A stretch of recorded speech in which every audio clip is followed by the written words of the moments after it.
Hello students, welcome to my YouTube channel KS Tutorials. Today we are going to study class 6th NCERT chapter 2 of history, that is from hunting gathering to growing food.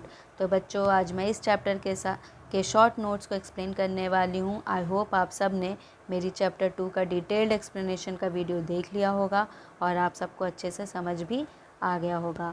और अगर कोई query है तो आप मुझे comment box पर comment करके पूछ भी सकते हैं. So let's start student chapter 2.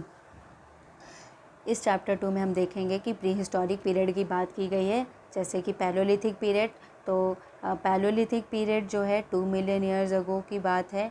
और यहाँ पे जो पैलोलिथिक पीरियड है वो 3 पीरियड्स में डिवाइड किया गया है, that is upper palaeolithic period, middle palaeolithic period और लोअर पैलोलिथिक पीरियड. तो बच्चों मैंने इन शॉर्ट नोट्स में सिर्फ खाली की पॉइंट्स दिए हैं ताकि आप सबका टाइम वेस्ट ना हो और हम सिर्फ खाली की पॉइंट्स डिस्कस करें, क्योंकि मैंने डिटेल्ड एक्सप्लेनेशन आपको अच्छे से दे दिया है. और इस शॉर्ट नोट से आप कोई भी कॉम्पिटिटिव एग्ज़ाम की प्रिपरेशन कर रहे हैं तो आराम से निकल जाएगा या क्वेश्चन इससे फंसेंगे ज़रूर.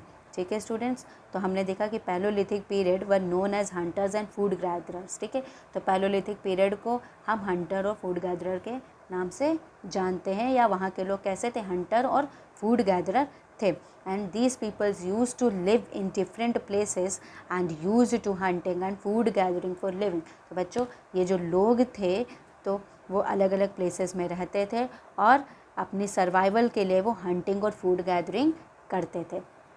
ठीक है स्टूडेंट्स. अब made big size tools for hunting. बच्चों बड़े बड़े साइज़ के टूल्स ये यूज़ करते थे या बनाते थे हंटिंग के लिए. तो कैसे टूल्स ये यूज़ करते थे, hand axes, cleavers and scrapers, this type of tools they are using. So students evidences हमें कहाँ से मिले इन टूल्स के, तो एविडेंसेस हमें मिले सोहान रिवर वैली से, बेलन रिवर वैली से और नर्मदा रिवर वैली से हमें इनके एविडेंसेस मिलते हैं. अब बच्चों हमने देखा कि पैलोलिथिक पीरियड में फायर का भी इन्वेंशन हो चुका था, तो इन्वेंशन ऑफ फायर. अब जो हमें इसके एविडेंसेस कहाँ से मिले, कि कैसे पता चला कि फायर वो लोग जानते थे या आग के बारे में वो जानते थे, तो हमें आंध्र प्रदेश के करनूल से इसका एविडेंस मिला. और केव पेंटिंग्स, तो केव पेंटिंग्स भी पैलोलिथिक पीरियड के लोग जानते थे, वो पेंटिंग्स करते थे और उन पेंटिंग से भी हमें पता चला कि पैलोलिथिक पीरियड के लोग कैसे थे, हंटर और गैदरर थे. तो ऐसी कुछ केव पेंटिंग्स कहाँ से हमें इनके एविडेंसेस मिलते हैं, तो भीमबेटका और मध्य प्रदेश से मिलते हैं. तो students I hope palaeolithic period आप सबको अच्छे से समझ में आ गया होगा. अब हम मूव करते हैं मीज़ोलिथिक पीरियड में. तो मीज़ोलिथिक पीरियड क्या है स्टूडेंट्स, 10,000 ईयर्स अगो. ठीक है स्टूडेंट्स, तो 10,000 ईयर अगो की बात है, जहाँ पे जो टूल्स जैसे थे बहुत ही ज़्यादा छोटे थे, बहुत ही ज़्यादा साइज़ में कैसे थे, छोटे थे. तो इन टूल्स को हम क्या कहते हैं, माइक्रोलिथ्स. क्या कहते हैं बच्चों, माइक्रोलिथ्स. तो microliths tools were use in Mesolithic period. तो ये क्वेश्चन आ सकता है स्टूडेंट्स. अब हम देखते हैं डोमेस्टिकेशन. तो डोमेस्टिकेशन भी स्टार्ट हो चुकी थी मेसोलिथिक पीरियड में. तो देखा ना कि कैसे कैसे एवोल्यूशन हो रहा है लोगों के बीच. पैलोलिथिक पीरियड में हमने देखा कि वो हंटर गैदरर थे. ठीक है, एनिमल्स के पीछे भागते थे, गैदरिंग करते थे, हंटिंग करते थे. लेकिन अब कैसे हैं, अब इन्होंने एनिमल्स को अपने घरों में रखना स्टार्ट कर दिया, तो डोमेस्टिकेशन होने लगा. तो डोमेस्टिकेशन के एविडेंसेस हमें कहाँ से मिलते हैं, एमपी के आदमगढ़ से मिलते हैं और राजस्थान के बागौर से मिलते हैं. ठीक है.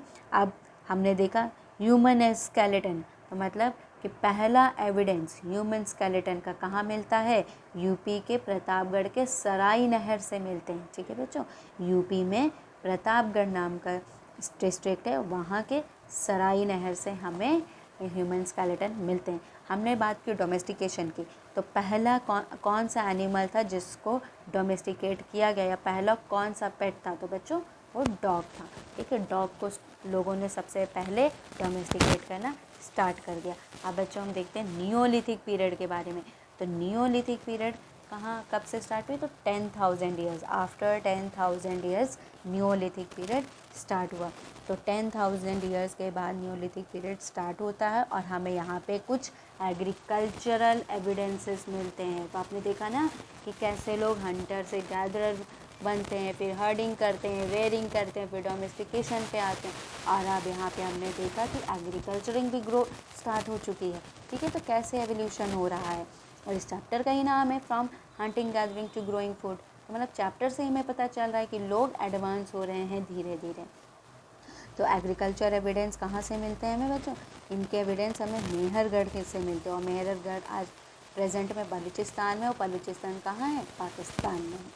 ठीक है, और हमें मेहरगढ़ से कुछ ऐसे एविडेंसेस मिलते हैं जहाँ पे हमें ग्रेव्स में गोट को भी देखने को मिला। ठीक है, तो ह्यूमंस के साथ गोट्स को भी ब्रीड किया जाता था।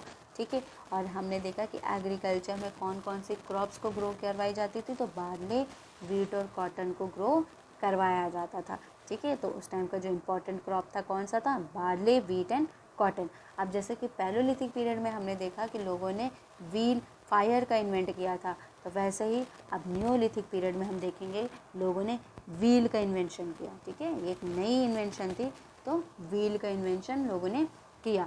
और यहाँ पे कौन सबसे मेन क्रॉप कौन सी थी जिसकी हार्वेस्टिंग की जाती थी? तो वो थी राइस। क्या थी बच्चों? राइस थी। तो राइस के एविडेंसेस हमें कहाँ से मिलते हैं बच्चों? कोल्ड हिवा में। कहाँ मिलते हैं? कोल्ड हिवा में। कोल्ड हिवा आज कहाँ है? प्रयागराज। और प्रयागराज कहाँ है बच्चों? यूपी में है। ठीक है स्टूडेंट्स, इतना समझ में आया। अब हम बात करते हैं ग्रेव्स की।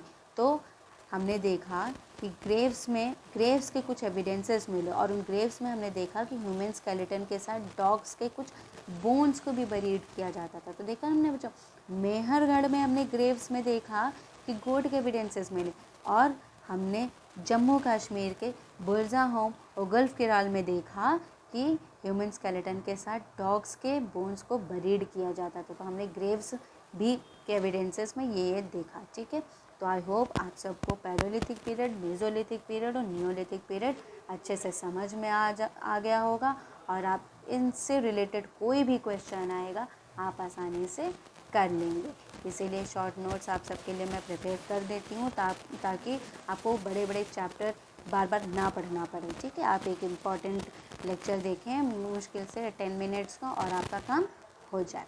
ठीक है स्टूडेंट्स, चाल्कोलिथिक पीरियड क्या है? तो चाल्कोलिथिक पीरियड मैं बता देती हूँ, जब हम स्टोन्स का यूज़ करते थे कॉपर के साथ। ठीक है, जब हम स्टोन का यूज़ किसके साथ करते थे?